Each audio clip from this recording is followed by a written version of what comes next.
a person can do. It's definitely a What, high IQ. or that Uh, maths and algebra?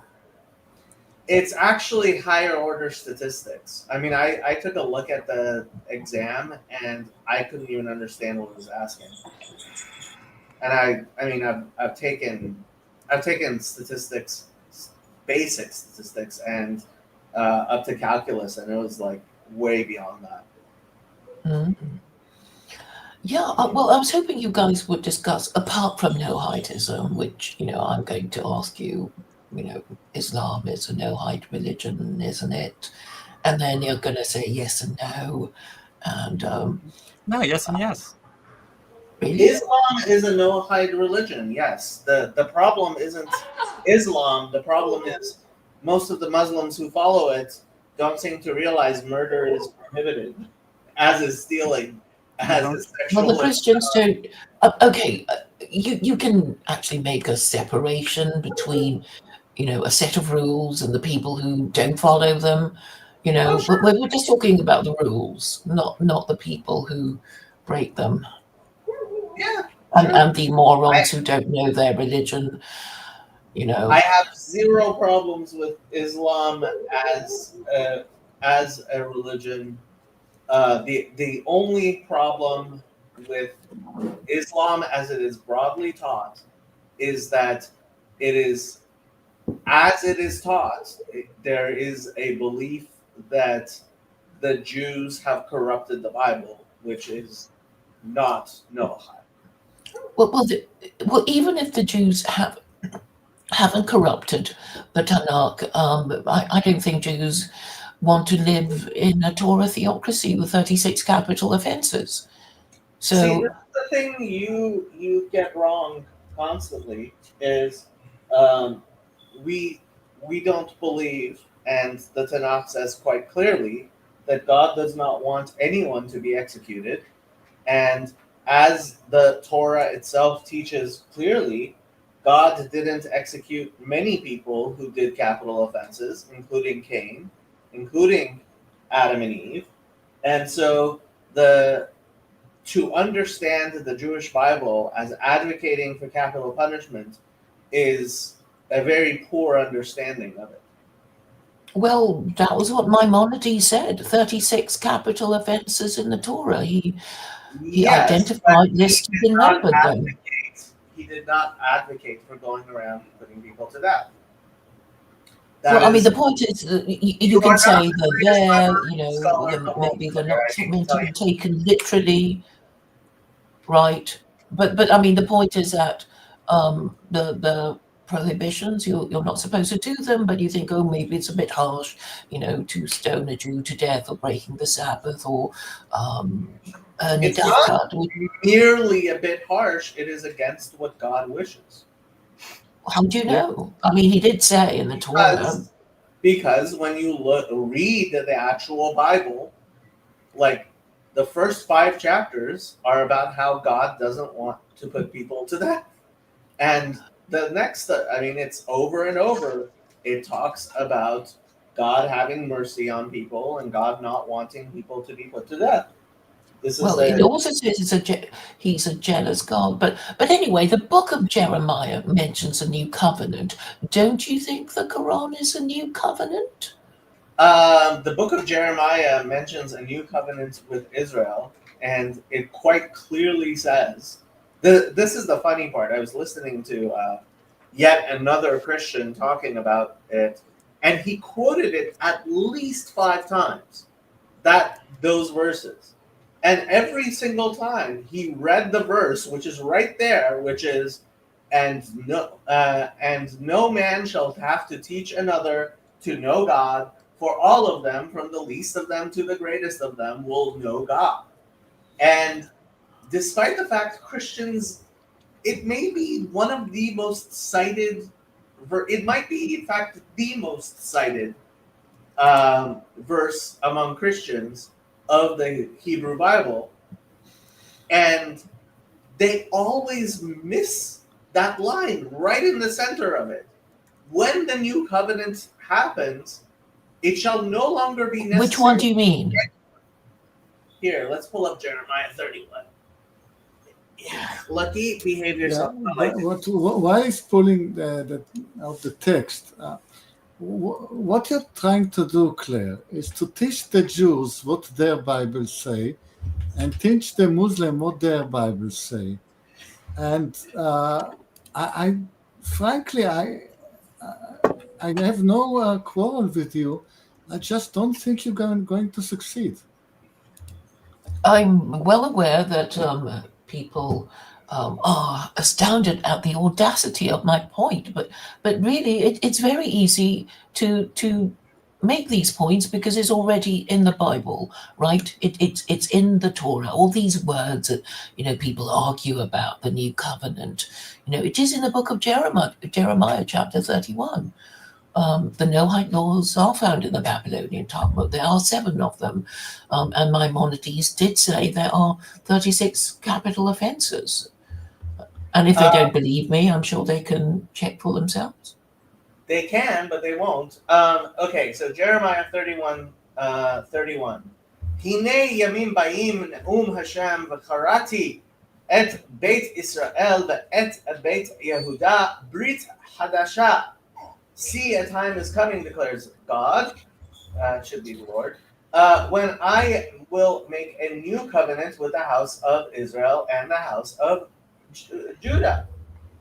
It will not be like the covenant I made with their ancestors when I took them by the hand to lead them out of the land of Egypt, a covenant that they broke, though I espoused them, declares God. And here he explains quite clearly what the new covenant will be. But such is the covenant I will make with the house of Israel after these days, declares God. I will put my teachings into their innermost being and inscribe it upon their hearts. Then I will be their God, and they shall be my people. And how will you know this? With this verse.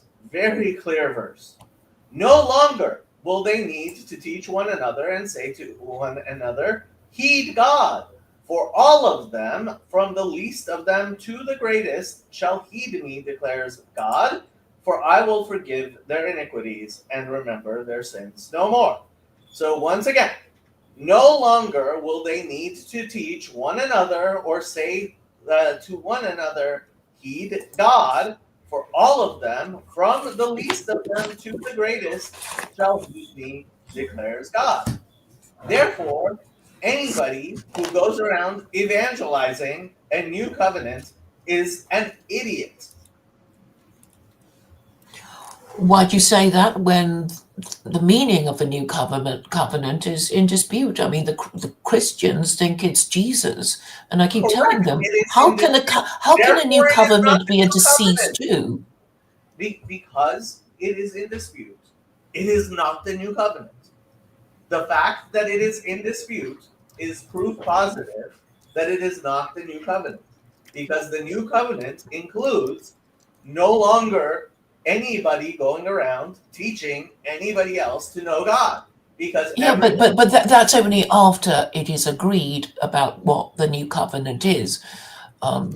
So these conditions have to be met before this. No, that is actually the new covenant. The new covenant is one which is inscribed in the hearts, and everyone knows it. That is what is new about it. Yeah, but it has to be clarified and pointed to, right? Because these Christians think it's this deceased Jew called Jesus, and I'm saying it can't be a dead man. It has to be, some legal document or a contract, because that's what a covenant is. That's the literal meaning of the word, and therefore you have to refer to, scripture or a contract or some written form of words, which is I guess a legal contract between God and man. Nope, it will be written quite obviously the Koran satisfies that condition. Nope, it will be written on our hearts. Nobody will have to tell anyone about anything. it'll be over. Well, you know that's never going to happen, right? Claire, And I guess you don't want to argue about it, but it would help you if you could actually just get it together to defy your Christian overlords rather than pander to them. I noticed that when you were talking to Paul Vanderklay, hold on, was I've it never. Paul? Well, he's blocked me. Who was the person who interviewed you recently? Oh, it was Mark D. Parker. You didn't call him out on his idolatry.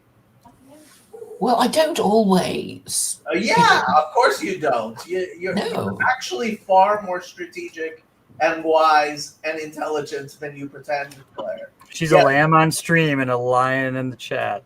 I mean, the thing is, Claire, if God is ultimately in charge of the world, why do you need man to evangelize to his fellow man when God can place his, word in people's hearts?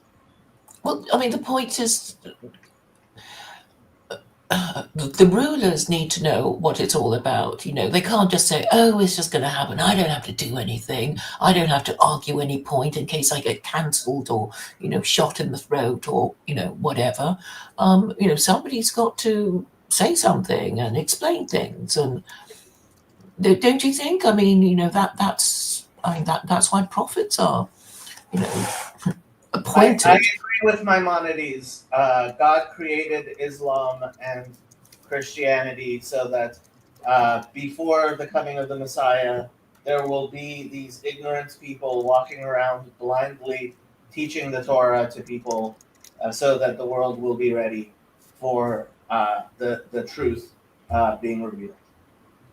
Well, all three scripture need to be considered, right? You kind of have to refer, all the others, to each other. Why? Where's the number 3? What about the Mormons?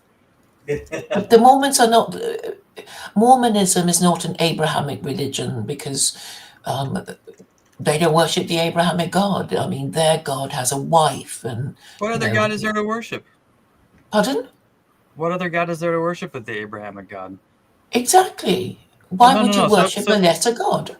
Well, I see. Do you think they're specifically targeting some other kind of entity or deity, or do you think they think they're going after God, capital G?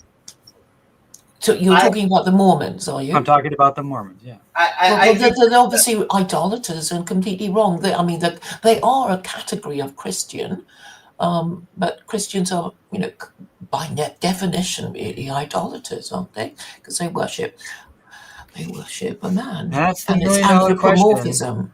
Pardon? I think Mormons are more monotheistic than most Christians, but the idea that God was a man living on the planet Kolob, kind of strange. Well, I don't think Well, Mormons are less monotheistic than most Christians, but why do you think they're more monotheistic than most Christians? Because they reject the Trinity, and yeah. Like I once heard a Christian make fun of Mormons, like, oh, they believe in these glasses and these, plates and all this hilarious, bogus, ridiculous stuff, right? And I'm like, okay, like virgin births and, I'm like, the irony is lost on people. Like, what's really the difference if you step back between whatever walking the planet Zebon and yeah, sure, or well, Muslims are supposed to believe in the virgin birth. Who are fair. Muslims? The Koran talks about the virgin birth. They accept the virgin birth. They're quite polite about Jesus because they acknowledge his prophethood. Unlike the Jews who cast him to be boiling forever in excrement and semen. So there is a clear difference for the Christians to choose from if they want to not feel so silly for worshipping a man. Yeah. So yes, I think the Quran is kinder to Christians and actually deals with all their concerns. It's like, oh, but we love Mary and we love Jesus, and it's like, fine, we're not going to say rude things about the mother of Jesus and even Jesus himself, and that there's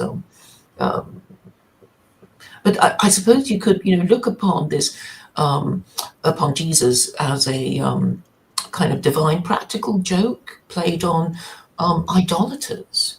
right? Because it's, well, I mean, it's obviously idolatry, but then, it kind of bound, for Jews and Jews and Muslims, they haven't really done their job of, making it really clear to Christians that, it's idolatry to worship a man. But then it's understandable because the Christians can get so mean and so violent, and, and they're known for slaying Jews and Muslims, during the Crusades, and probably they kind of still want to do that. Well, Muslims have been known for slaying Jews and Christians recently.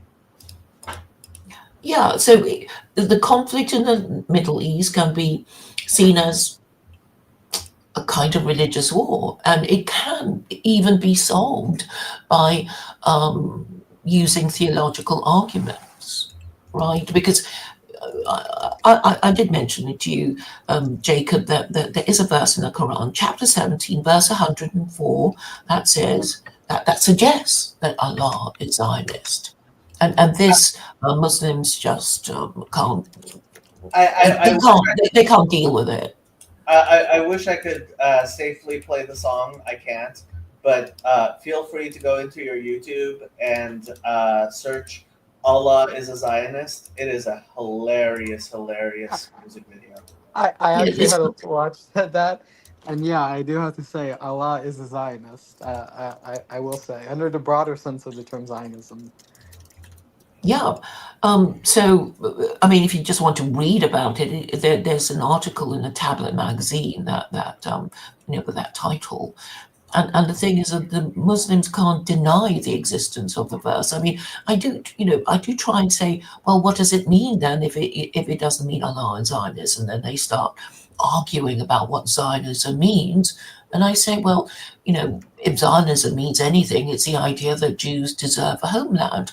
Why would you expect Jews of all people to say they don't deserve a homeland? Would they expect any other people to say they don't deserve a homeland? The Yazidis, the Kurds, the Indians, the Pakistanis. Of course, they say they deserve a homeland.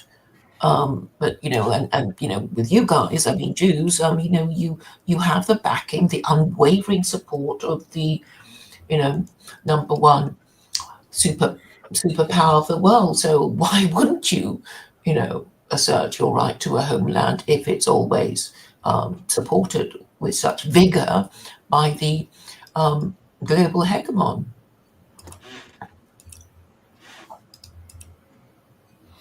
Well, a bit of subject. I don't think the Kurds deserve a country of their own because they never united. If all the fractions of the Kurds united, they would have get their state. You have to unite as a nation, and then you deserve a state. Well, I think it's something to do with the Sykes-Picot Agreement. I think the Europeans left a poison pill to make sure that there will never be this thing called pan-Arabism. They deliberately drew all the borders in a way that would cause maximum division. But this is nothing. Why should the Kurds even read that Sykes-Picot Agreement? If the Kurds unite and declare we are the Kurds, this is our nation, there will be a Kurdish nation. They are numerous enough and strong enough, and this is the middle of nowhere. And I do wonder how much, not just the Turkish, possibly also the British, but at least the Turks have to do with the disunity among the Kurds. Yeah, of course, everybody around you is trying to dismantle you, and as they should, because the Turks want a unified Turkey. They don't want a unified Kurdistan. It's up to the Kurds. It was up to the Kurds. They haven't stood up to the task, and so they don't get a nation. That's as simple as that. I'm hoping they will eventually stand up to the task. I would love to see an independent Kurdistan. And who knows, with the water situation in Iran, maybe some of the Kurds will wake up. Well, I mean, even the partition of India, that was kind of, a very nice way of making sure that the Pakistanis and Indians will be fighting each other after, the ethnic violence during partition. It was deliberate, I would say. I don't think partition was as cynical or as bad as people made it out to be, but I also think Gandhi was a child molester and had horrible ideas which have caused much problems in the world for the past. Well, yeah. Eight. I mean, some Indians said, well, we didn't have to kill each other, even if the British, created the conditions for ethnic violence, but we didn't have to kill each other, but we did. And now, we can't get over it. But we can, move forward, I suppose. Then and see this in geopolitical terms. Hey, Sandy. Hi, Sandy. Hi, hi, Jacob. Hi, Claire.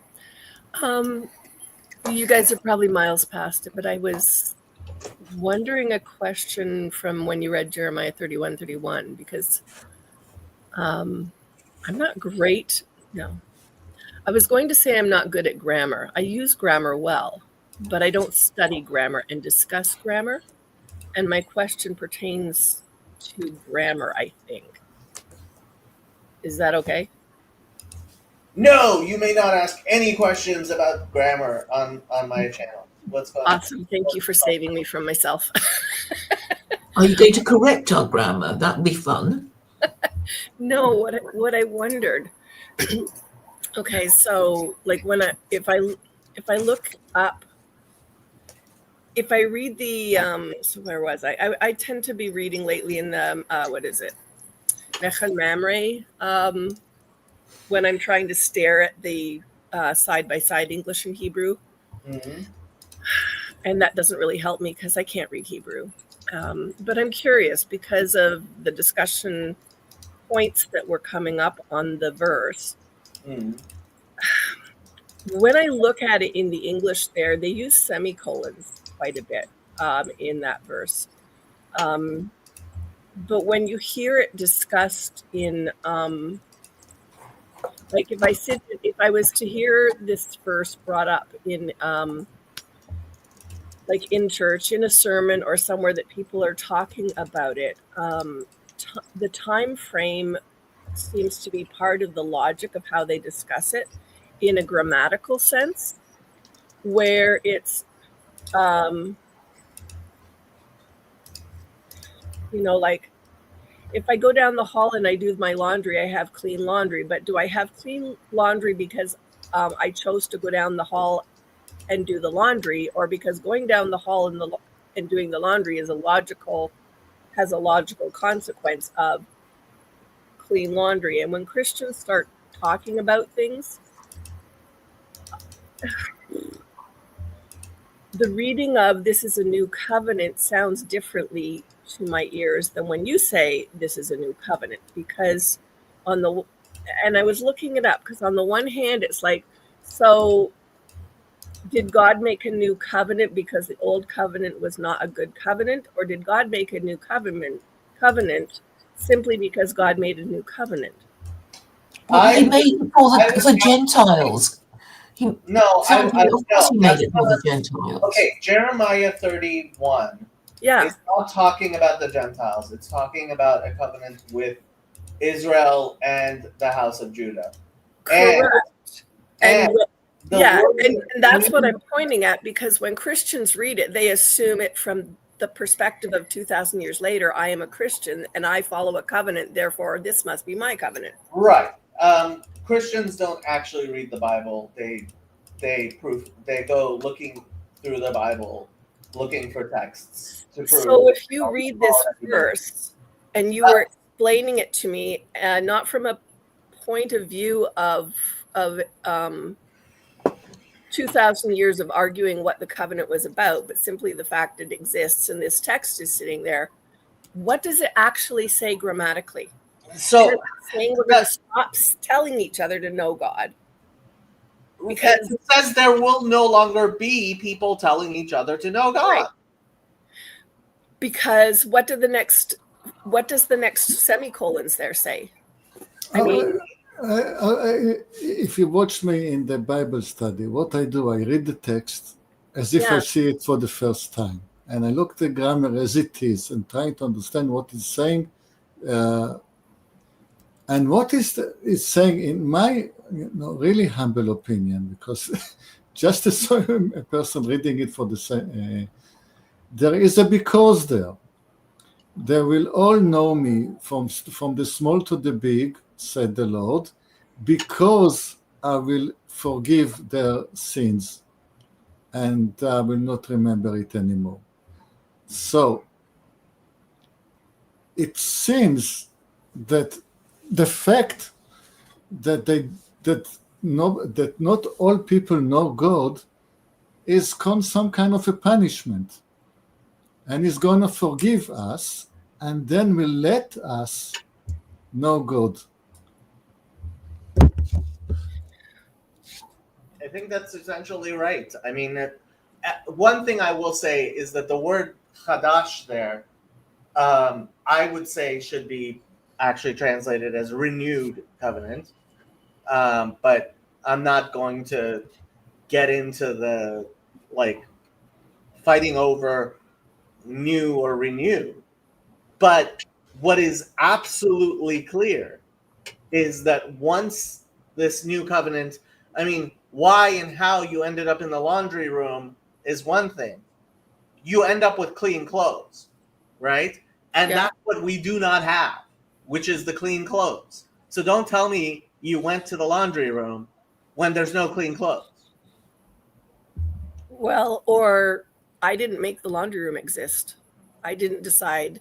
Like, I live in an apartment, so to me, it's kind of like if I go to the laundry room because there is a laundry room, there just is a laundry room. And right. But so, is there a laundry room? That's the question. And I think it's pretty clear there isn't, because there's no there's no clean clothes. When there's no clean clothes, there's no laundry room. So I really love this verse. I've always loved this verse, and I believe this verse to be true. Yeah. So, but that has nothing to do with me or my actions, because the laundry room is kind of a weird struggling with grammar example to try to reach for it. But if I have knowledge and understanding of God within me, I have nothing to do with it being there any more than I have anything to do with the fact that I have blood in my veins or a heart to pump it around, or I don't have anything to do with it. I benefit, but I benefit.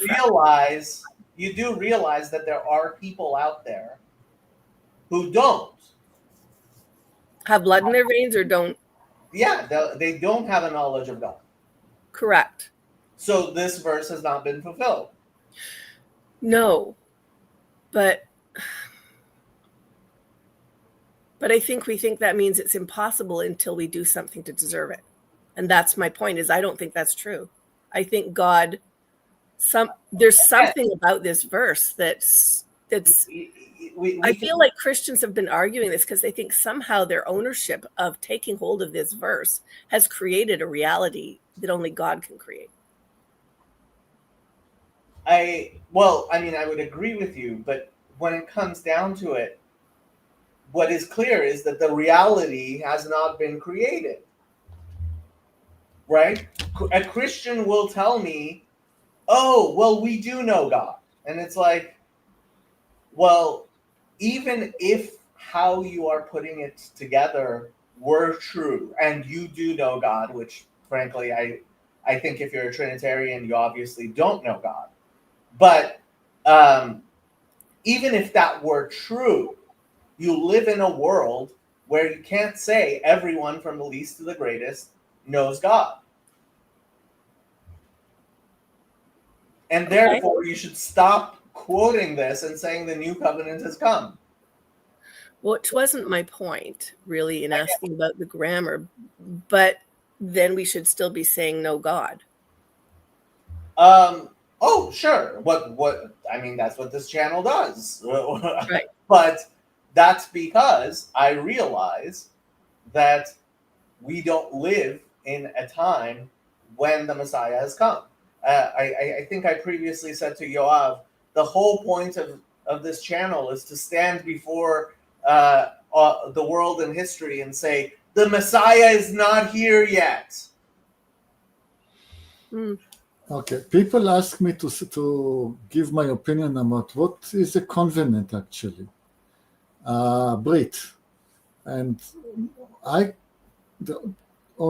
keep thinking about Brit Ben Abtarim, the original covenant between Abraham and God, and that was why I'm thinking about it, because this is graphic. This is explained to you graphically what is going on. You take several animals and you cut them in two. And the Brit is what is symbolized is the taking what is broken in two and mending it together. Taking two different parts and making them one. Like in a marriage. This is why the marriage is always brought up as an example, a relationship between God and his people. So what a covenant is the process of taking what is broken, what has been taken apart, and putting it on again, putting it whole again. And the word whole is the key here, putting it whole again, because Brit is in Hebrew is linked to bari, and it's something that is whole and healthy. So that is what the new covenant, whatever it is to actually mend the relationship between God and man that was broken. How was it done? That is explained. God on his part will forgive all the previous transgressions and will allow humanity to, in a sense, become angelic. In that case, that it by its essence, it will know God without resorting to experience or for teaching. And that has not come yet.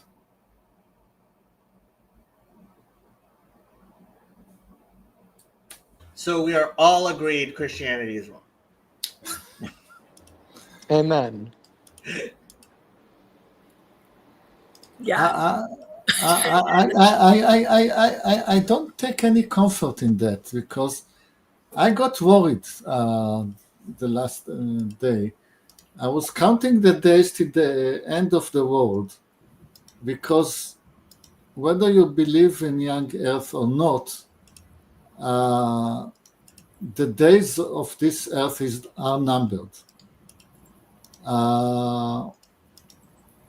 And I think God's patience is not infinite. I think 500 million years from now, if we don't repent and the Messiah doesn't come in the next 500 million years, I don't think God is going to wait any more than that. I believe we have a maximum of 214 years to go. Okay, I will buy that. I'm worried, because I don't see any sign of anybody repenting real soon. What are you talking about? I repent every day. This is why you are my teacher, but most people don't.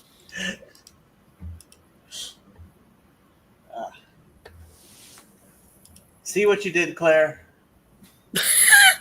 I fought back in with a question and you blame Claire. Awesome. Thanks, Claire. It's all Claire's fault. Everything is Claire's fault.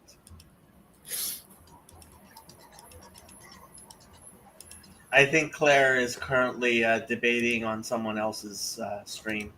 I think she. No, Yeah, she no, calculated. I was doing. What are you blaming me for, Jacob? I'm blaming you for the lack of world peace. Well, but that's because people haven't received the message. They're not repentant because they don't get it yet. And you, Jacob, are going to help help me get it through to them. I mean, you know how we met because your video about Michael Servetus. That was what made me contact you and have all this lovely interaction with you. And I thought, oh wow, somebody actually knows about it. And then I guess I joined the TLC. But you guys are just perfect for making the message because you're the most high status, educated Christians who are um, what's the word? What's the word? Well, you're obviously able to discuss ideas with you're good at this interfaith stuff, I should say, and this is obviously helpful because it is an interfaith message. What we're talking about, isn't it, Jacob?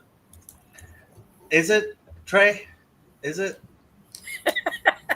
He probably wasn't even listening. Yes, Master Yoda.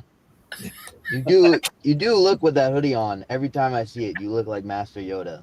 I'm not saying it's bad. Yoda, I just look. If Costco sells it, I buy it and I wear it. That's how it works.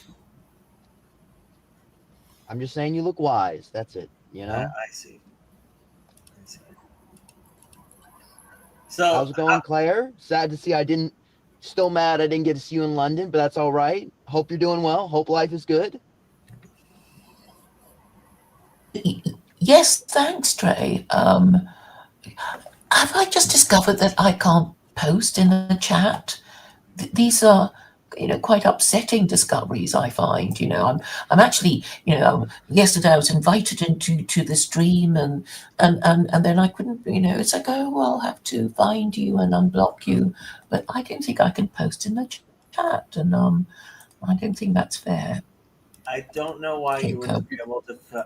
Did somebody block you, or did you not navigate the new YouTube system of having to tell it you want permission to? I don't know. I don't know because I always have to say I want to chat when I come into the StreamYard. Right. Well, I can't find myself in the live chat, and I know, probably what's happening is people block me and unblock me and block me and unblock me, and I'm sort of, But usually that shows up. You were chatting. Let's see. 0253 p.m. Office of Secular Koranism. Oh, you found me? Oh. My interpretation makes the most sense, but of course Christians will hate it. Okay. That wasn't that long ago. All right. See, Claire, it wasn't me. I don't know. Well, somebody. That's the last post I see from you. That's all I can say from looking from inside StreamYard. It probably looks different from a YouTube side. Right. I can't see myself on the YouTube side at all. So. I don't see you on the YouTube. This comes from your own channel, not from my channel. That's interesting. Oh yes, maybe all the comments just go straight to my channel, and then okay. But anyway, I just thought I'd mention it. Yes. Yes, I see you on StreamYard, but not on YouTube. Yes. Well, I guess it has some weird system, but it doesn't matter. I'm here now, and I thought, well, thank you for being open to my ideas. I really do think that the conflict in the Middle East should best be resolved in a peaceful theological way, and because the theological, the divine narrative will defeat all the the other lowlier narratives that anti-Semites or Zionists might have about all kinds of things, and I thought it was just really helpful that the Quran does appear to support Zionism. So my question to you, Claire, is: do you know God? Do I know about what? Do you know God? Well, nobody's met God who's still alive, but we can have all kinds of ideas about him, about whether he exists or not. But even if he doesn't, enough people want to believe in him to make the concept of the Abrahamic God a very powerful idea. I think, a lot of people just make up a story and then they live their life to make it come true. And I think that's how most people roll, really. In fact, I think Yuval Harari said something like that.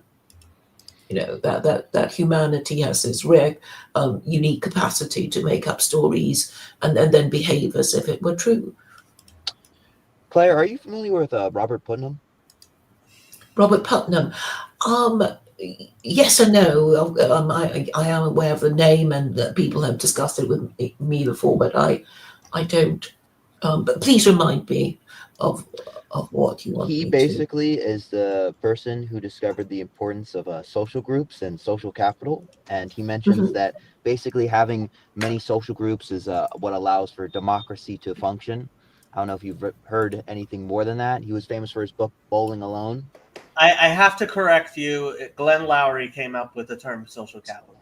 I know, I just said that to make you mad. Anyways, Claire, have you heard anything about him? Yeah, I mean, we need. Well, I mean, we're all members of different groups, right? The first group that we're a member of is a family group, and then the extended family, and then, our school, our, friendship circles, our, colleagues, and our club, and, political party, our religious group, etc. And I think life is basically, trying to join the group that will, benefit us most. And it's well, I think it's walking a thin line. We never really know if doing certain things will reward us, I suppose. And if the laws keep changing, that we will never know. And I think what's driving us mad is that the rules keep changing and our beliefs, are always being reprogrammed. In a way that we don't quite agree with, that we, because we don't have an official religion, it becomes, were you in favor of lockdown? Do you deny the Holocaust? And, all kinds of political, was the election stolen? And then it becomes a kind of subgroup of some secular belief system. And having the wrong beliefs could get you cancelled. And I think we should have a system that isn't being made up by our incompetent and corrupt ruling classes, because that's how they control us. They make up names and give us concepts to argue and fight each other about. So we're too distracted to actually address the problem. Claire, you're being very English. You say that there is always corruption in the ruling class, and therefore the ruling class needs to be serving under a law. There should be a book of laws or a body of laws which will tend to the honesty of the ruling classes. And that is very English. What Jordan Peterson says, that it will not work unless you establish a God over that book of laws.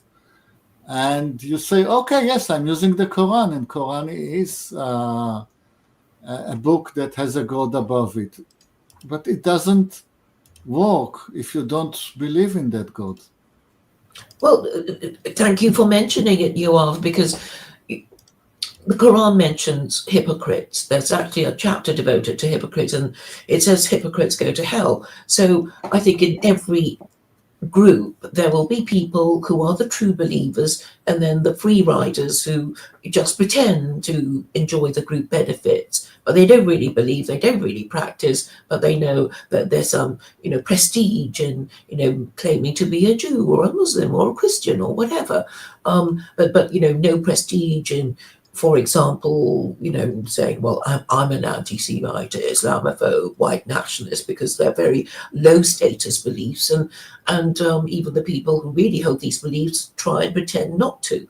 So, and that's why you have to have religion, because basically, if you break religion down, it consists of three things. So it says about you, if you're a member of a religious group, we are the people who believe in X. We are the people who never do Y, and we will always do Z. And this is kind of how the group identifies each other, and also regulates each other's behavior by saying, oh, are you a true believer? Are you very pious? Are you always in synagogue or church and praying 5 times, or whatever it is that's required of you? Or are you, for example, the kind of Muslim who's in a casino eating a ham sandwich and drinking beer and gambling? And then that would mean you're a low status Muslim, though technically still a Muslim.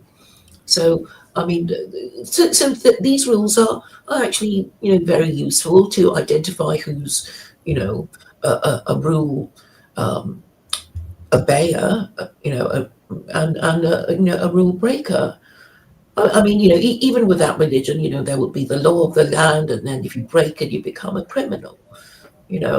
So I think that's useful, and also, okay, even within smaller groups, it's sort of like, we're a bunch of bandits. The purpose of us is to, be highwaymen and rob people, but we would actually have a raison d'être.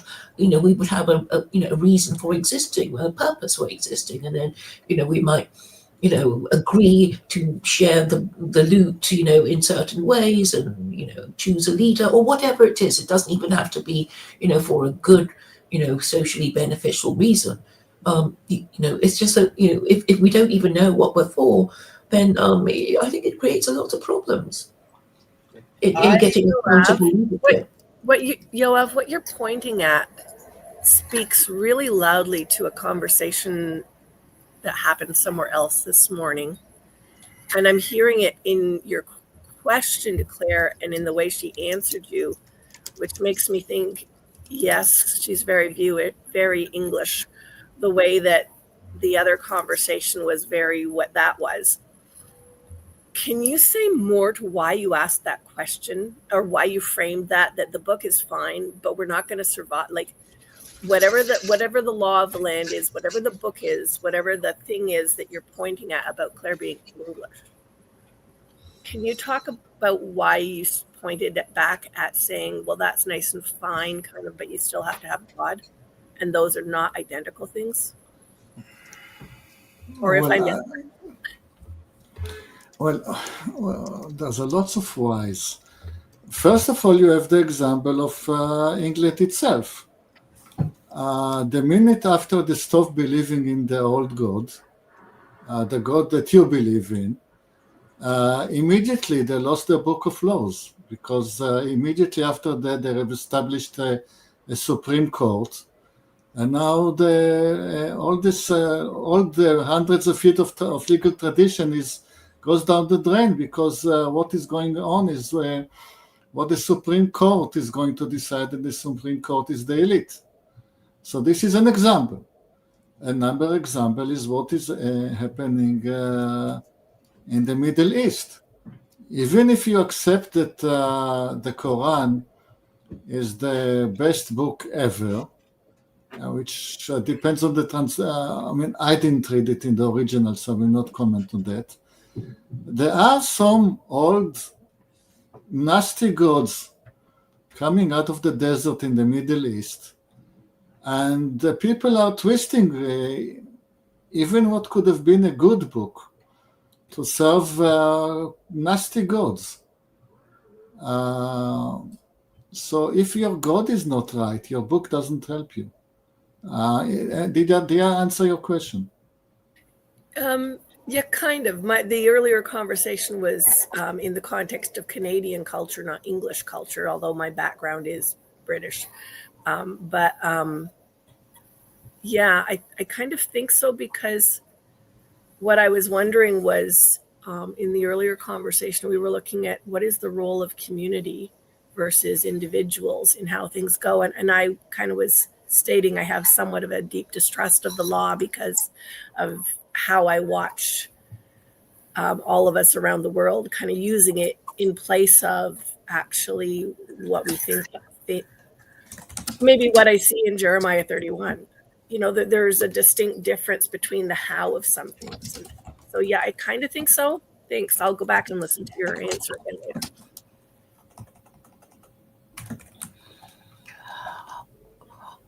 I really think the law is, in a way, neutral in that, it's sort of like a knife, and you can either use it to chop up meat and vegetables to make a lovely meal, or you could, kill your, family member with it. So a lot depends on what the law forbids or commands.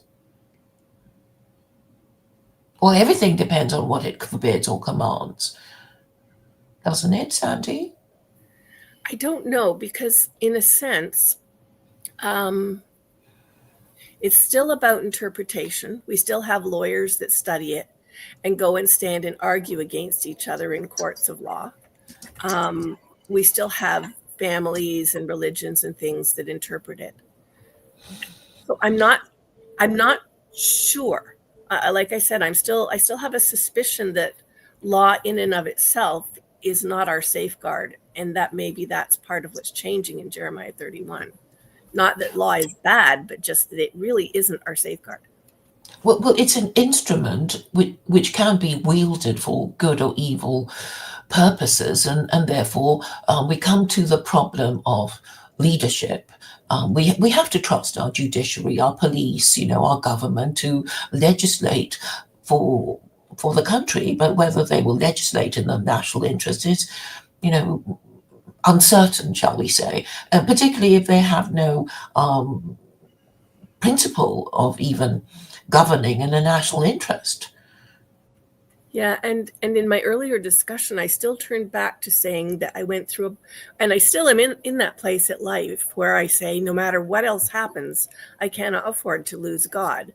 So whether the law does well by me in terms of what human expectation is, or does ill by me, I can't allow that, like an outcome of some kind of legal decision, to step between me and God. And so my question goes back to, what on earth are Jacob and Yoav pointing at when they're describing covenant as opposed to simply law? And I was even picturing Sinai is again a covenant place where there are two sides. In the original section in Genesis, we're looking at God asking to have animals divided. So as you can see, two sides of something.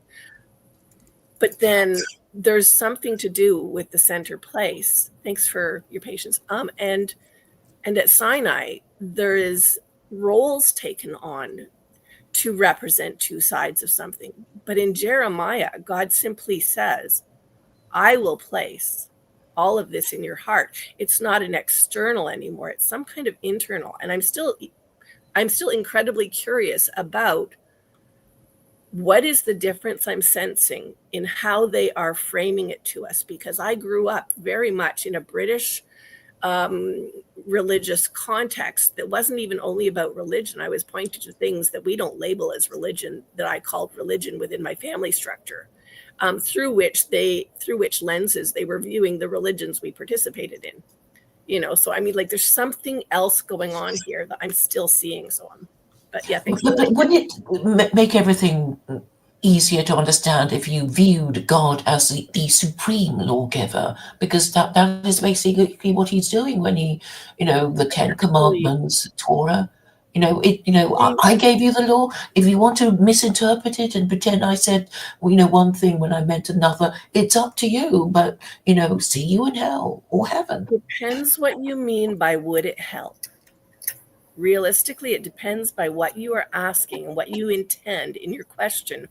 Would it help? Because I don't have an issue with God giving law. God created everything. God created me, created every one of us. My things that I base my life on is God.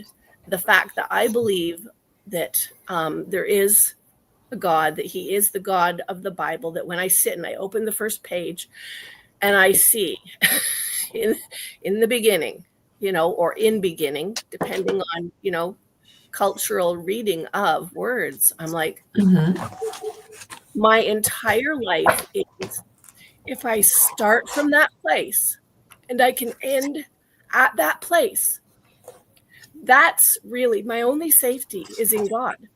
And all of the stumbling that goes on between there, the beginning and the end of everything that God has created, has determined, has willed, whatever, however you want to frame it, the only safety is staying in that ground, that middle place of saying it doesn't matter this way, it doesn't matter that way. How often I have to course correct to not fall to the left or to the right and screw up my holding on to God, because in the end, God is the one who determines what is the outcome. I can't see beyond the veil any more than any of the others of you, but him, I trust him, not law, because law gets distorted by human beings. We try to understand it from the external place. It does not yet live in our hearts. Jacob's right. Jeremiah 31 is not yet a living reality underneath any of the religions that the world has put in place to try to walk out our understanding of who God is and what he has done for us by simply existing himself, and thereby we exist. No, it depends what you mean by does it help. Well, the idea is that you will get to heaven if you obey his laws. I mean, that's the most I don't know if reductive. there is a heaven. Heaven is I don't know if there is a heaven. But do you know if there's a God? Everybody here argue, is heaven a reality within God, somehow something that he has also created? Or is it the place I used to get beside my bed and pray that my dead family members went to when they died? It really depends. I don't know that there is a heaven. I know that. But do you know there is God? Do you know there is a God? And that was why I asked Yoav to please dig deeper into why he said to you, you're very English. You think very English, but do you know there is a God? Do you know? And he didn't even say, do you answered back and say, well, I don't know if I know, I do know I know about God, or I believe there is a God. But he said, do you know God? And I wanted to know, what does that mean that he asked? Because that to me is the essential question of my life. My knowledge of him may be imperfect from beginning to end, but do I know God? Nobody does. Imperfect. We're not meant to know. We're supposed to reason whether we'd like to believe in him, and if so, do a deal with him, which is the whole purpose of this covenant, isn't it? I don't know. He said, you I've had some tough have questions eternal in my life. I've given you eternal life. Well, that's kind of very Christian, I mean, that's very British and very Christian. I'm sorry, I think I don't know. I suppose I'm taking it maybe too literally, but obviously, if you're going to believe in the Abrahamic God, there's a whole package of things that you're supposed to do if you believe in it. You have to obey his laws. You have to believe in the afterlife where good will be rewarded and evil punished. That is basically what you're supposed to believe in, and then things will be easy. Well, then if you want to go to the better place, you better obey. A few years back when I hopped in here, I remember Jacob talking about Christians' view on heaven and hell and stuff. And I remember him saying something in relation to, if God determined he was to spend some time in hell, he would do that because he believes in God and the rightness of everything God determines for his life. And I think that's what I'm pointing at too, is it doesn't matter if I believe in heaven as a reward for some kind of, getting the 10 out of 10 on my score sheet while I'm here on earth. That's not the point. I mean, I've screwed up big time. What is the point then, Sandy? knowing that God exists, that he created me, that he has determined my life here on earth, that he wants the best for me, that he created evil not to be evil, but he created evil for the good. You know, he created evil for the good. I look at what Jacob has taught in this channel. I think, how many times did I take my child to hospital and put him under the knife of people that are in a position of power? That yes, you may be correct that in all of the way that we as people determine levels of authority based on various things that we lay out as being important in life, I have to trust those people in order to do that. But the alternative is not good either. I took my kid to hospital in the mid 80s, and my cousin begged me not to let him go under the knife because it was the middle of the AIDS crisis. And so I took my belief in God and the fact that I believed he gave me this child who needed to go for surgery, and the only choices before me were: do not do the surgery and guarantee brain damage, do the surgery and risk death. And what are you going to pick? I'm going to pick that I will trust that for whatever reason, there is an open door of opportunity for God to do something good. So therefore, I do not pick the closed door of it's better to do nothing. Otherwise, I may have lived 100 years ago, because that would have been the option. And how was the surgery? It went well on the first one, and then he was one of the lucky few, 20% and under, who needed to have a second one, and that one didn't go quite as well. But in the end, 1,000 things that I have followed in trusting God in terms of a lot of his life and language issues and social and all the whole things we argue about forever between all the religions of how to fix the entire, gamut. He's pushing 40, and he's doing very well for who he is, who God made him to be, and for the opportunities. And I could not wish for a better thing for God to have given me in life, even though good. Well, no regrets. You're happy. Well, I didn't say no regrets. With your choices. I said I couldn't wish for a better thing. I have regrets in life, I make missteps. Yes, we all do. I turn my ankle occasionally on rocks, There's always regrets, because we're people, we're human beings. But at the same time, that is not going to deter me from giving every day to God and trusting him. Even if, like Jacob said 3 years ago or whatever it was, if God determines I walk through hell, because that is what is good for me, he also gives me something in that walk that is a blessing. I got to watch my kid go from nothing to, oh my gosh, I don't understand this place, except that I know that I don't know, Claire. I'm a weird person. I do believe that I know God in my limited capacity. I do believe I've argued with him. Trust me, I have argued with him about timing and things that I see. He's right. I'm still making me smile when I get to the end and there's more to do. What if the Catholics are right and there's purgatory? Fine. I've had practice, no problem. Excuse me, Claire, administration point. There is a commentator named Reparation Nation, and I believe he's a friend of yours or acquaintance of yours, is he? Yes, he is. So I will refrain from blocking him, but he is walking a tight line. Yes, well, he has certain preoccupations about race, and I suppose that these days everybody has a view about Jews.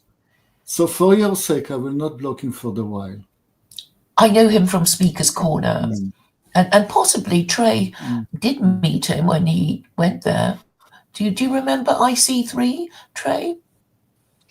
IC3? I only talk to all the Muslims. I don't think there's anybody talking about race stuff. Well, you might have noticed a black man who had some, I don't know, chess boards and maybe you didn't. Maybe he wasn't there on the day, but that's Mr. IC3. Yes, he does have certain preoccupations about race, but maybe that's not what we want to discuss at the moment. No. I had to make this administration point. I'm sorry to have interrupted. Just to enter my point of view, I do not know God. I know science. And science tells me very clearly that there's absolutely no chance that this world was created by the rules of science. There are absolutely no chance that life was created by the rules of science. So something. Oh, so you do believe in God? I really wasn't sure with you. I thought you were secular, Yoav. Yes. What is it? I think I've said it so many times. Here in the Jordan Peterson sphere, our axiom is that there are no atheists. There are people who are claiming that they're atheists, but they do not actually exist. You just have to find out what is this God that a man believes in. He could believe in Karl Marx. He could mean believe in men raised to a degree of a God, humanity raised to uplifted to be an idol of a God. But everybody believes in something. And as to the question whether God is good,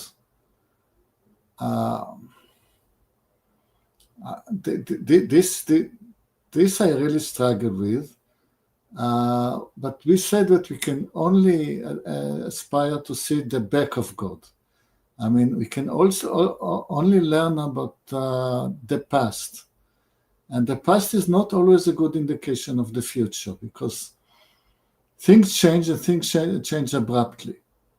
So this is the basis to the belief that things that are looking bad can turn out to the good. And my view is the opposite. My life has been very good. Life is very good for me. I have absolutely no reason to complain about anything. It just gives me no insurance policy as to the future.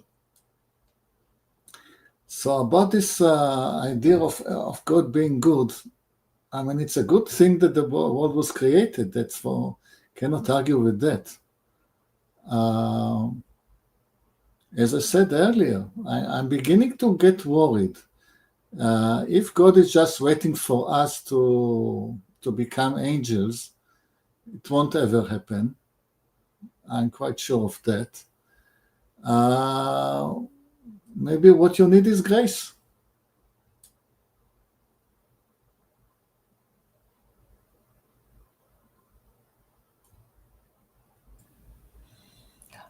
I'm sorry, I had to step away, so I didn't hear what Yoav was saying. It's fine. It gave me a very dramatic pause after I finished my speech. I thank you for that. But I mean, on the matter of belief, I think we just choose. We choose to disbelieve because we don't wish to obey, and we choose to obey because we want the afterlife benefits. I think, or we see some other reason for it. But fundamentally we choose because the evidence is pretty 50-50. Reparations ask what is grace. Can any one of the Christians tell reparation what is grace? I would think of mercy if he was asking for a word to represent grace. Grace, he says, the Baron Munchausen, he was lifting himself out of a quagmire, out of the mud, by pulling himself by his own shoelaces, very hard. The idea is that we human beings cannot lift ourselves out of the humanly situation just by lifting ourselves by our shoelaces, and somebody from above has to lift us up. Well, we have to choose. We have to choose to obey. We have to choose to believe. It's, what we want to do ourselves. And we're capable of, reasoning like, well, it would be terrible if this is the only life we have and I miss all these opportunities to have fun, and then I'm dead and I'll, and that's the end. That doesn't match Yoav's description of grace, because grace, you could be lying unconscious at the bottom of a steep cliff and receive grace. My son did not make the decision to receive the gift he was given. He received grace, but that was my decision, not his. So I'm thinking we sometimes answer too quickly to that question, because when I'm listening to what Yoav said, that doesn't fit his definition. It doesn't fit his description of grace, and I tend to think he's right. Well, I was going to say grace and mercy and redemption would be two words to define grace.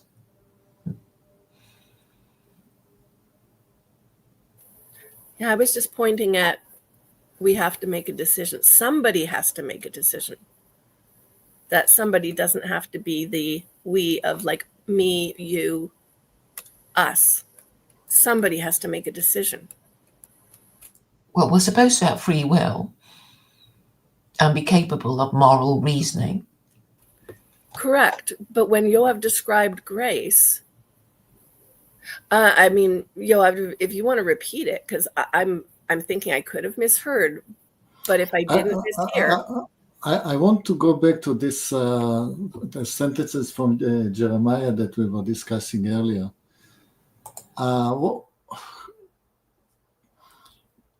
What needs to happen is that, first of all, God has to forgive us. And after that, he will change things such that will be at last be deserving his grace. But it starts with his decision to forgive us. And then we are lifted above the situation in which we are embedded today. And that is the new covenant.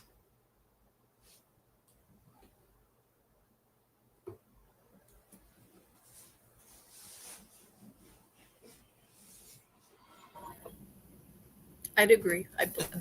I believe that. So you think it's just a change of heart rather than an actual document? A complete change of heart. Like changing the engine in an old car. Yeah, but people they change their mind and then they change it back again. This is a complete change of heart. Yeah, and then they completely change their mind again. I think a lot of people. Okay, I know someone. Well, I've known him for quite a while, and I've known him take 3 different positions about God: that he believes, that he doesn't know, and that he disbelieves. And I think most people are like that. And because they can't make up their mind, they have no convictions. There are several steps of grace, chronologically. The first step that we were given life, because there could have been an earth without human beings. The second step, I'm boring Jacob, no end. The second step is that we are giving the right of choice. We are giving our heart and minds, and we are allowed to make our choices, and we make bad choices, and we keep changing our minds and just moving from one bad choice to another bad choice. The third step, the future step, is that that right to change our mind will be lifted from us. We will not be able to change our mind in the future. Once our account is closed, after we are dead, we will kind of, we won't be able to repent and, whatever. Is that what you mean? In the end of times, we will not be dead. We will not be human, as we see it. We'll be lifted above our present state as animals. Some Jews believe in reincarnation, don't they? Yeah, but that reincarnation is in this world. Anyway, I'm not telling you my opinion. I'm telling you what we read in certain verses in Jeremiah. So don't argue this point with me. I'm just quoting Jeremiah. So in that particular context, Joab, does that mean that in a way, the middle step, the step where we get choice, is that a burden that has been lifted off us in the third step?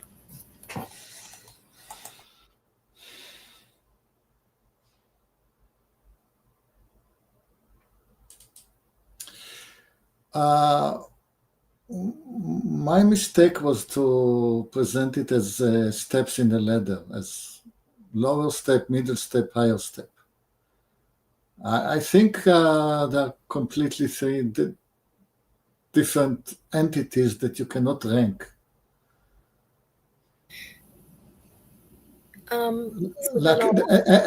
If we didn't exist, if God did not put us on earth, the state of not existing is a lot lower than the state of existing. It's completely, substantially different. And the new covenant is substantially different than the current state.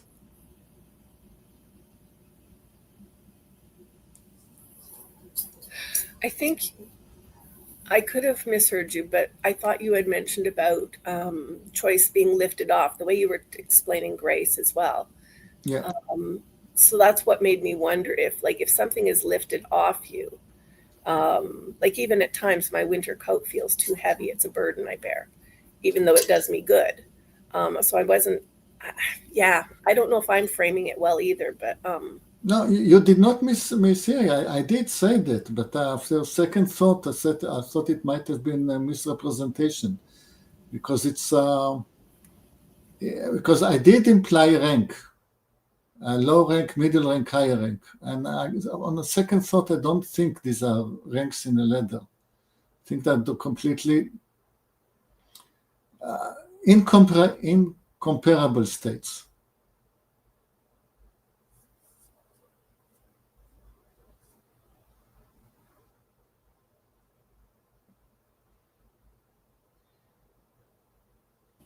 So going back to before you stated it the first way, then you went from grace to, can we go back to Jeremiah? Is Jeremiah describing grace? That's my point, because of one word. I mean, you started it by pointing to grammar. So I was looking at the grammar, and I said it was because. It was a because clause. All this new covenant will happen because God will finally forgive us. And he has no reason to, so this is grace.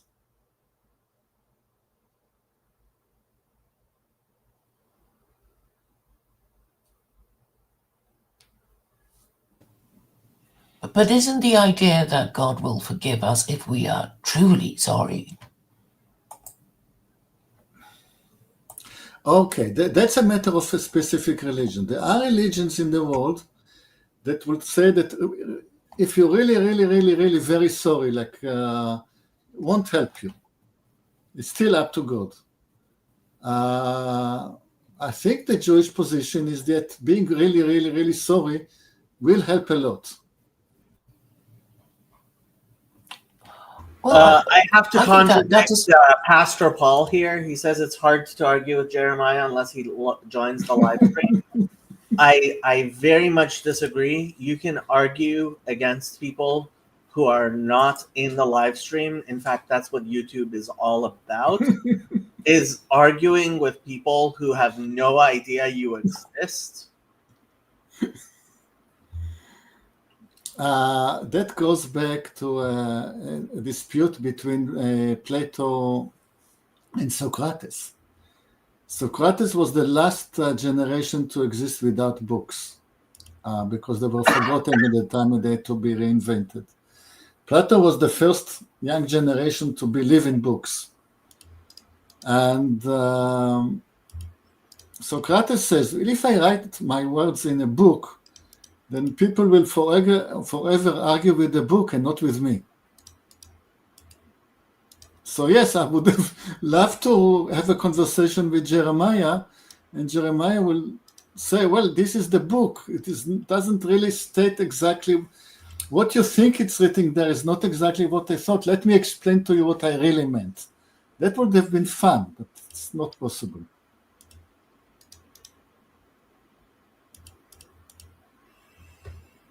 I expect Jeremiah to be extremely disagreeable in a conversation.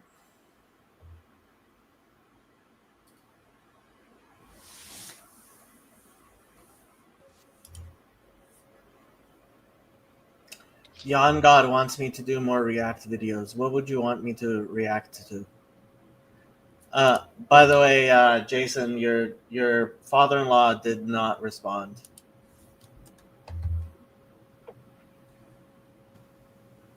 Trey, are you at work? Yo, Claire, has your political thoughts changed? Yeah, of course I'm at work. I'm on my lunch break. No, I think the problem is people don't want to admit their mistakes. I do understand the enormity of what I hope people will accept, which is that, after having tried all the wrong ways, they can, try the system that has kept a certain group of people in existence for 1400 years, which is also from the Abrahamic God, and there's only one Abrahamic God. So the only reason why people reject the idea is because they don't really want to obey and they don't really believe in God. They only pretend that they do, which is why there are all these excuses not to use a very helpful book of rules to hold your ruling classes to account. I mean, how otherwise they'll just be saying marriage is gay and all kinds of things that they were never meant to say. That they literally are making up the rules as they go along, and it will be at our expense. I really want to meet Claire's daughter. I really want to know what it was like having Claire as a mom. Perhaps one day, people will know. No, that should be Paul van der Klee. Have a random conversation with her daughter. Tell me about the house you grew up in. Well, my mother was Claire Call.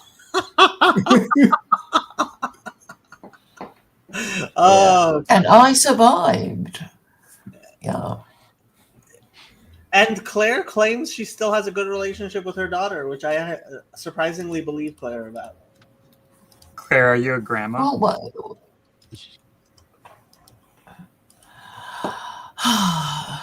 Claire's not going to dox her daughter. Is that doxing? And at the same time, My daughter has children. Hope they don't find doesn't her. answer, and we're asking if she has gentled a little bit. We could also just go ahead and assume perhaps she is. Grandma. Yeah, because that's what I was wondering. I was like, it feels like she's a little gentler and a little bit more chill, Well, I can be. What? I mean, you're talking about me, right? I've been a good influence on Claire. That's what I think. Well, I have more than one aspect. Even though Claire's a person too, guys. That's what I'm saying. It's great. This is what I'd argue with the Thorpes in general, is that associating with more people and bringing them in makes them more chill. That's all I'm saying. Locales can be chill. Yeah, if I may, who's the bigger lolcow, the Thorpes or Claire? I was called a Claire's lolcow a not- long time ago, Not even so I knew whatever what it meant. When everything, what's a lolcow?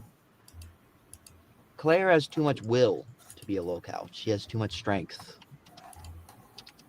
But I mean, I would say don't like think local Jason. I don't think Grace Thorpe is low agentic. I think she's actually very highly agentic. So What does that mean?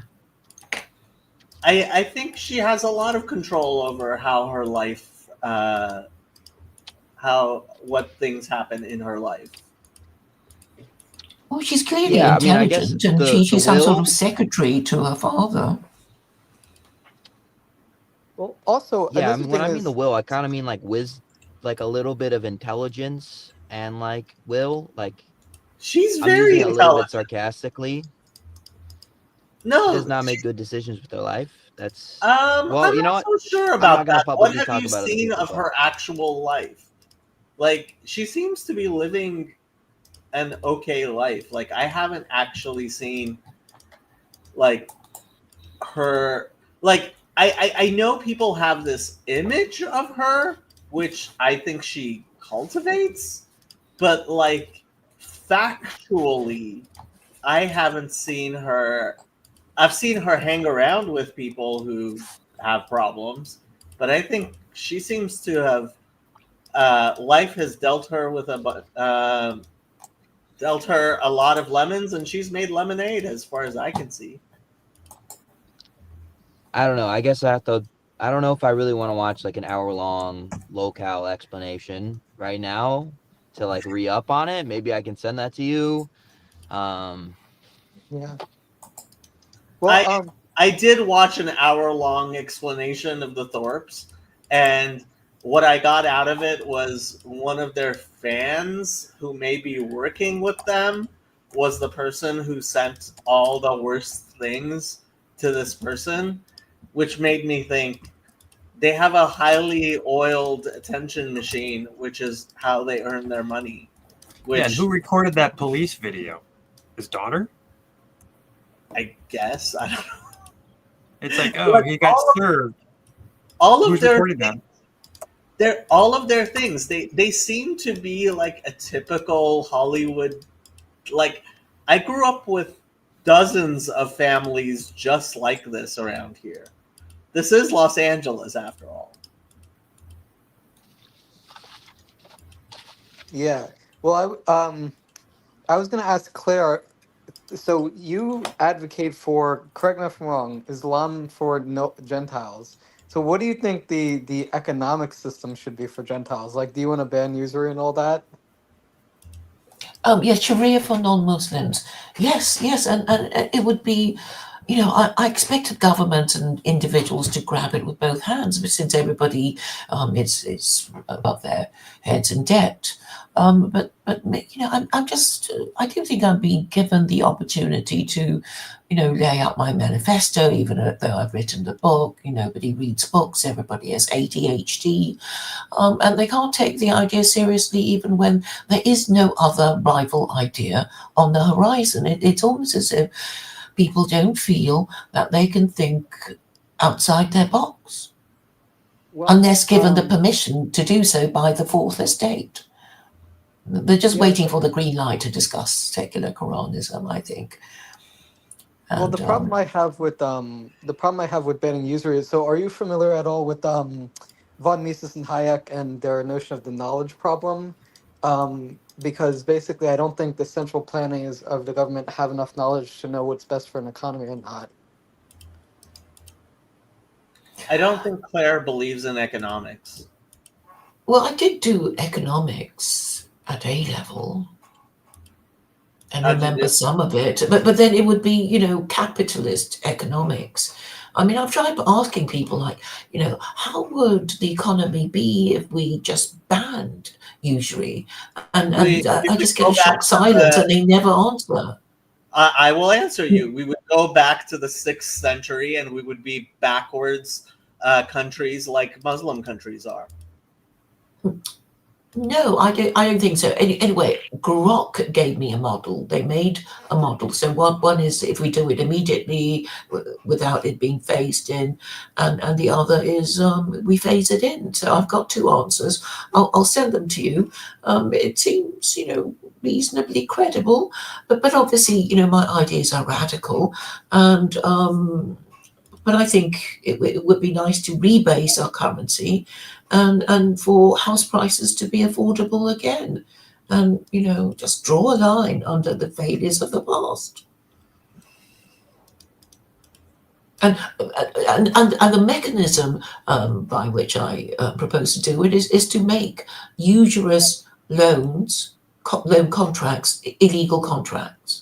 Just like gambling contracts, you can't enforce them in the court, but you may wish to honor them, if you want to continue gambling or borrowing money. So for anybody who's not aware, Claire is a qualified barrister in the United Kingdom. So yeah, her legal advice is actually legal advice, apparently. That's totally not me, on God. Yeah, Claire, that does not sound. That's like not going to work on the macroeconomic level, because basically, if you want people to have an incentive to loan people, they need basically a guarantee that they're going to get some sort of interest off of it. If you want them to have the willpower to loan, and if you ban users, I'm not saying people do it for free. Of course not. So. There's actually a verse about loan agreements and who can how many witnesses are required in the Quran. So the Quran does support commerce, but not usury. And I don't think capitalism can exist without usury. But of course, you can have a fee, a flat rate fee. So it could be I borrow £100, $100 from you, and for every year I don't pay you back your $100. I pay you $10 until I come up with a principal one day, and then the loan is repaid in full. So it could be done in that way without compound interest. So nobody's expected to lend someone money for free. That's ridiculous. Okay, I'm not a money person, but I'll ask Claire and Kirk, because they are in different respects, or our opinion that they are in different respects currently. So when I think of usury, I tend to think of places like a bank or some of those, payday loan places that are highly, should be illegal.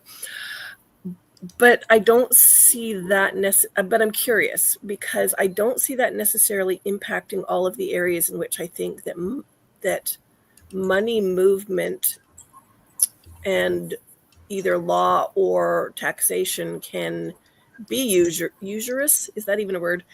Does this only apply to loans? And does this mean that you have already determined the list? I'm imagining a government document whereby I'm supposed to go down and click on every link that explains to me which kind of risk I'm willing to enter into, depending on what choices I make regarding the who, what, where, and why for of any money interactions. And I'm stumbling across this question to the two of you based on loss of house because government came to took it away because there was no loan in the sense of our understanding of loan involved, but there was a lack of payment of interest-bearing taxes. And on the other side of the equation, there was the choice between not being eligible for bank mortgages, but definitely back in the day being eligible for an owner take-back mortgage, which was much more in line with what I think Claire is hoping for in terms of good behavior around loans. And those are my two contrasting experiences with money and loans. So can you guys kind of talk to each other about what that... Okay, I have to say two things. First, Kirk and Claire are two people who know nothing about economics, although Kirk has at least started reading up on some stuff. Um, a debate between two people who don't know anything about economics, especially when Claire says incredibly silly things which would destroy the world should anyone take them seriously. Like is what? not a thing Banning that- usury. Jews aren't supposed to practice usury on each other, so don't Okay, pretend I just Claire, thought up this silly Claire, idea. the word God thought it up. usury, like I'm not gonna. I mean, I'm not gonna get into this because it's incredibly silly. There's a reason why the economic systems in the world exist as they do, and if you want to live in a country where usury is banned, there are many such countries in the world. They are all shitholes for a reason. Um, and number two, I do have to walk my dog and do my laundry, etc., etc., etc. I don't know how long Yoav and Jonathan are going to be here because they have admin rights. But I do have real life things I have to do. I can retract my question because I also have a version of homework to do. Yeah. I mean, It's 11 o'clock at night here. I need to go to bed. You should go to bed, especially since it's Shabbat. Yes. And what about you, Jonathan? I mean, the sun will start setting soon here too. So Okay, so my idea is this has been going on for over 2 hours, and I am thinking we put this stream to bed. Any last words? We'll start with Claire. Last words. It's perfectly possible to ban usury. In theory, I can't ask economists because they won't answer the question. They're so horrified at the idea that they just run out of the room screaming. So you can't even get a model. But I have two versions from Grok, so I'm pleased about that. I'll send you both those links. Thank you for having me. I've enjoyed the discussion on this occasion more than usual. Thank you for being here. Kurt, what do you have to say for yourself? I would say I don't know nothing about economics because I have spent quite a bit of time listening to lectures, and recently I've been reading like 33 pages worth of macroeconomic Austrian economic theory. So that's all I have to say. Sandy, what do you have to say for yourself? Is that a double negative? And that's probably the sum total of my knowledge of grammar. Yoav, what do you have to say for yourself? You need a mechanism to price money because if you needed to make an investment, how would you know which is the best investment to make? So you need a mechanism to. If somebody comes with another idea, let's hear it, but not today. Jonathan, what do you have to say for yourself? Shalom Shabbat. Shalom Shabbat. I will say one of the problems I have seen in the world is that it used to be when you had several people in a room and someone said something so incredibly stupid that the person who knew something about it. So, for example, one of the people who was here in Los Angeles for a while, Dr. Marcus Shera, who's has his own channel, and he's been on several channels, including he's come on my channel a few times. He is has a PhD in economics from George Mason University. When he's in the room and someone says something about economics that is so dumb that Dr. Shera decides not to say anything about it, it is well understood that it is something which did not require any sort of response, and that was his being quiet was an adequate response. Unfortunately, with the internet, we have a particular phenomenon where people will say things which is so dumb that no reasonable person would even bother refuting it. And unfortunately, so many people have decided that actually means that what they said is irrefutable, that we end up with many dumb ideas running around unrefuted. And I think it's very good, especially when you hear something on the internet, to remember that just because nobody is willing to refute an idea doesn't mean that it is a brilliant idea. Sometimes it might be such a dumb idea that no intelligent person would bother to refute it. And I think you can look at the results of every economy that has ever tried to ban usury and see why Muslims flee to the Western countries. I have yet to see an intelligent human being flee. Intelligent and sane. No, there's many intelligent human beings who have fled from from Western countries to, for example, the Islamic State. But as we look at their lives, such people are people you don't want to emulate. So, yeah, that's what I'll say. And Shabbat Shalom, everybody. Shabbat shalom. I'm going to use host's prerogative to put the Reverend Parcells to bed because he does need to get up in the morning. Sorry, Reverend. Thank you. But before he goes, I have a question. Let's say, God forbid, that I were to burn somebody at the stake for not being a Trinitarian. And I did not repent of that.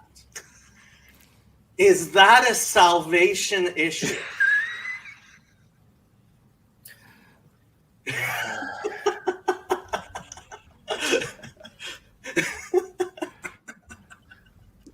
Sometimes Jacob takes that devil's advocate thing too Isn't there far. a proverb that says something like, "Don't answer a fool according to his folly"? But there's a proverb that says, "Answer a fool according to his folly." There is. Exactly right. And I'm going to leave it to you guys to determine, which of those was applicable in this situation as I go. So, but anyhow, good. Thank you, Reverend. Good to Thank chat you. with you all. Thank you. Good night. The